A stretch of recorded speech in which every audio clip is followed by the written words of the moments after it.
নমস্কার, নিউজ 18 বাংলায় news room live নিয়ে আপনাদের সঙ্গে রয়েছে আমি তমশ্রী। শুরুতেই যে খবরের দিকে নজর রাখতেই হবে, নেট কেলেঙ্কারির দায় স্বীকার কেন্দ্রীয় শিক্ষামন্ত্রী। দুর্নীতির অভিযোগে দেশ জুড়ে সড়ক বিরোধীরা চাপে কেলেঙ্কারির দায় স্বীকার করলেন কেন্দ্রীয় শিক্ষামন্ত্রী ধর্মেন্দ্র প্রধান। নেট কেলেঙ্কারির দায় স্বীকার কেন্দ্রীয় শিক্ষামন্ত্রীর। দুর্নীতির অভিযোগে দেশ জুড়ে সড়ক বিরোধীরা চাপে কেলেঙ্কারির দায় স্বীকার কেন্দ্রীয় শিক্ষামন্ত্রী ধর্মেন্দ্র প্রধানের। देखिए, इसकी जिम्मेदारी तो मैं लेता ही हूँ। देखो, मेरे पास उस जिम्मेदारी से मैं हटने की कोई नैतिक जिम्मेदारी में लेता हूँ।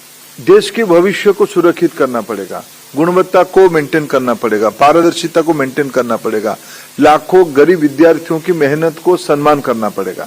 बिहार सरकार की और भारत सरकार की कोऑर्डिनेशन व्यवस्थित था। कुछ विसंगति हमारे ध्यान में आई है, इसीलिए मैंने कहा कि सारा प्रक्रिया पूरा होने के बाद इस पूरा चक्र में जो भी जिम्मेदार होगा, जो भी कोई होगा, उसको छोड़ा नहीं जाएगा।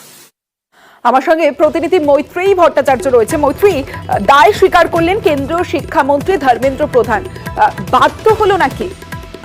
একেবারেই দেখো, গতকাল নেটের যে পরীক্ষা বাতিল করার সিদ্ধান্ত একেবারে তড়িঘড়ি নেওয়া হয় শিক্ষা মন্ত্রকের তরফ থেকে, এবং সেই ঘটার পরেই কিন্তু বিরোধীরা সোচ্চার হয়েছিল। আমরা দেখেছি পরপর যে ঘটনাবলী ঘটছে, প্রথমে নিট কেলেঙ্কারি এবং তারপরে নেট নিয়ে যে ঘটনা ঘটলো, এবং এই দুটি ক্ষেত্রে কিন্তু কোথাও না কোথাও গিয়ে পরীক্ষার পদ্ধতি এবং প্রশ্নপত্র ফাঁস হওয়া এবং তার দায় নেওয়ার প্রশ্ন তুলছিলেন বিরোধীরা। এবং আজকে আমরা দেখি যে রাহুল গান্ধী তিনি সাংবাদিক সম্মেলন করেন এবং তিনি সেখানে বলেন যে শিক্ষামন্ত্রী কেন দায় নেবেন না।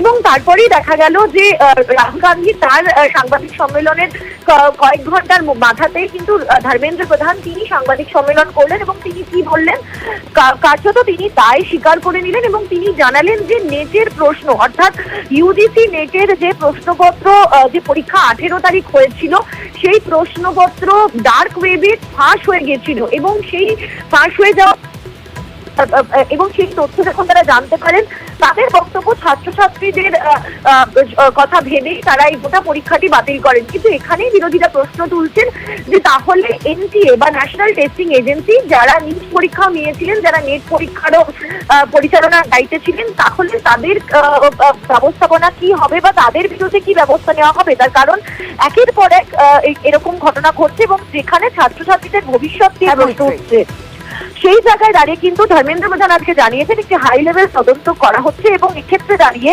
যদি এনটিএ এর কেউ যুক্ত থাকেন তাদেরকেও রেয়াত করা হবে না, তেমনটাই কিন্তু ধর্মেন্দ্র প্রধান আজকে জানিয়ে দিয়েছেন। বেশ,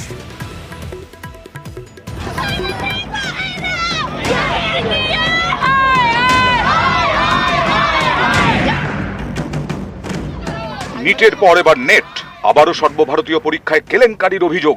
এবার একেবারে পরীক্ষা বাতিল। 18 জুন নেট, 19 জুন বাতিল।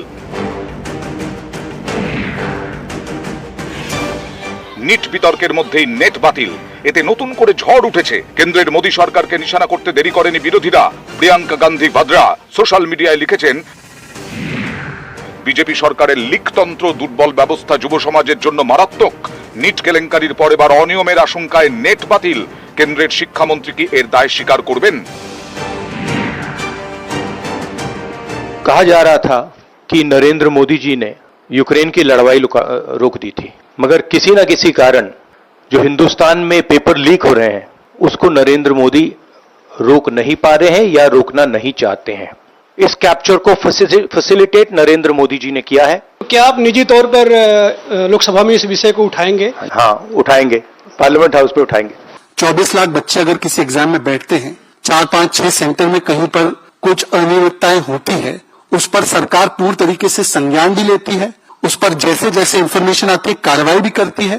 और ये सरकार का और हमारी पार्टी का ये आश्वासन है आप सभी लोगों को कि जिसने भी अगर कोई भी गलती की होगी तो उसको तो उसका सजा मिलेगी ही, उसको उसका दंड मिलेगा ही अवश्य। ডাক্তারি প্রবেশিকা পরীক্ষা নিটের প্রশ্ন ফাঁস, গ্রেসমার্ক বিতর্কে তোলপাড় দেশ। নানা অনিয়মের অভিযোগে সুপ্রিম কোর্টেও প্রশ্নের মুখে পড়েছে ওই পরীক্ষার আয়োজক ন্যাশনাল টেস্টিং এজেন্সি বা এনটিএ। এই বিতর্কের মধ্যে এবার নেট বাতিল। নিট হলো ন্যাশনাল এলিজিবিলিটি কাম এন্ট্রান্স টেস্ট। নেট মানে ন্যাশনাল এলিজিবিলিটি টেস্ট। নিট জাতীয় স্তরে ডাক্তারির প্রবেশিকা পরীক্ষা। নেটও সর্বভারতীয় যোগ্যতা নির্ণায়ক পরীক্ষা। এই পরীক্ষায় পাশ করলে কলেজ ও বিশ্ববিদ্যালয়গুলিতে অ্যাসিস্ট্যান্ট প্রফেসর এবং জুনিয়র রিসার্চ ফেলো পদে চাকরি মেলে। নিটের মতোই নেট পরিচালনার দায়িত্বেও ন্যাশনাল টেস্টিং এজেন্সি বা এনটিএ। বছরে দুবার নেট হয়। এবছর প্রথম নেট হয় 18 জুন। পরীক্ষা দেন 9 লক্ষেরও বেশি পরীক্ষার্থী, কিন্তু পরের দিনই পরীক্ষা বাতিল।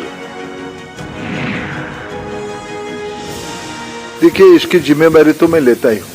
जब हम स्पष्ट हो गए कि वो डार्क नेट में जो क्वेश्चन है वो यूजीसी नेट की ओरिजिनल क्वेश्चन के साथ मिलता है, हमने तत्क्षणात निर्णय किया कि इस परीक्षा कॉम्प्रोमाइज हुई है, उसको स्थगित किया जाए। इस पूरा चक्र में जो भी जिम्मेदार होगा, जो भी कोई होगा, उसको छोड़ा नहीं जाएगा। কেন্দ্র নেট বাতিল করতেই কেন্দ্রের এনডিএ সরকারকে নিশানা করছে বিরোধীরা।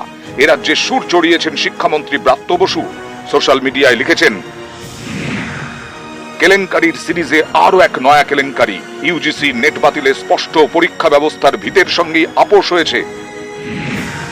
সিবিআই তদন্তের নির্দেশ দেওয়া হয়েছে, তবে আদৌ দুর্নীতির মাথাতে ধরা যাবে কিনা তা নিয়ে প্রশ্ন থেকেই যাচ্ছে।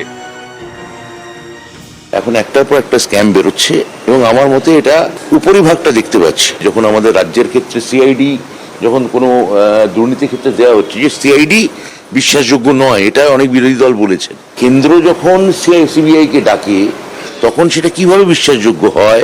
উনি সিবিআই তদন্তকে স্বাগত জানাচ্ছেন কি জানাচ্ছেন না, আগে এটা জিজ্ঞাসা করে ওনাকে আসবেন।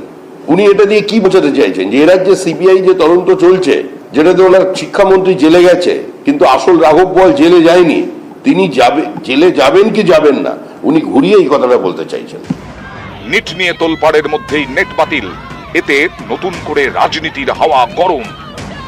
নিউজ 18 বাংলা।